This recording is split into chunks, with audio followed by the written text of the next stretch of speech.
രാവിലെ തന്നെ വാവേനെ കൂടി തല്ലും പിടിച്ചാണ് ക്ലാസ്സിലേക്ക് പോണത്. പോണ വഴിയാണെങ്കിൽ ഇതേ ഒരു പട്ടീനെ കണ്ടിട്ടുണ്ട്. അമ്മേ ഈ പട്ടി എന്നെ കടിക്കുമെന്നാണ് കേട്ടോ ചോദിക്കണത്. കടയിൽ ചെന്നപ്പോഴാണെങ്കിൽ ഒരു ബിങ്കോ മതി എന്ന് പറഞ്ഞ് അത് അപ്പം തന്നെ വാങ്ങിച്ച് കയ്യിൽ പിടിച്ചിട്ടുണ്ട്. ആൾക്ക് എന്തെങ്കിലുമൊക്കെ രാവിലെ കഴിച്ചുകൊണ്ടിരിക്കണം കേട്ടോ. അവിടെ ബസ് കയറാൻ നിന്നപ്പോഴാണെങ്കിൽ ഇതേ ഫ്ലെക്സ് ഒക്കെ വായിച്ചുകൊണ്ടിരിക്കുക. ഇലക്ഷനല്ലേ വരാൻ പോണത്.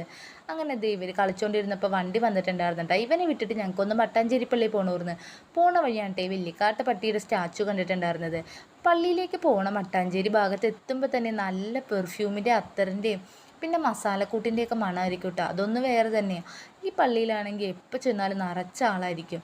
എല്ലാവർക്കും നല്ല വിശ്വാസമാണ് കേട്ടോ. വൈകുന്നേരം ആയപ്പോൾ ഞങ്ങൾക്കൊന്ന് എറണാകുളത്ത് പോകണമായിരുന്നു. അപ്പം ജങ്കാറിലൊക്കെ കയറി പോവാമെന്ന് വിചാരിച്ച് കുമ്പളങ്ങി വഴിയാണ് കേട്ടോ പോയത്. വാവയാണെങ്കിൽ ഇതേ അയ്യോ എനിക്ക് വെള്ളത്തിൽ കൂടി പോവണ്ടേ എന്ന് പറഞ്ഞ ഒച്ചപ്പാടും ബഹളമൊക്കെ ആയിരുന്നിട്ടാ. എറണാകുളത്ത് എത്തിയപ്പോൾ തന്നെ നല്ല സീരിയസ് ഇട്ടൊക്കെ ഇട്ട് നല്ല രസമായിരുന്നിട്ടാ കാണാനായിട്ട്. അതുപോലെ തന്നെ നല്ല ബ്ലോക്കും ഉണ്ടായിരുന്നു. ഞങ്ങൾ ഇതേ മേത്താർ ബസാറിലാണ് കേട്ടോ.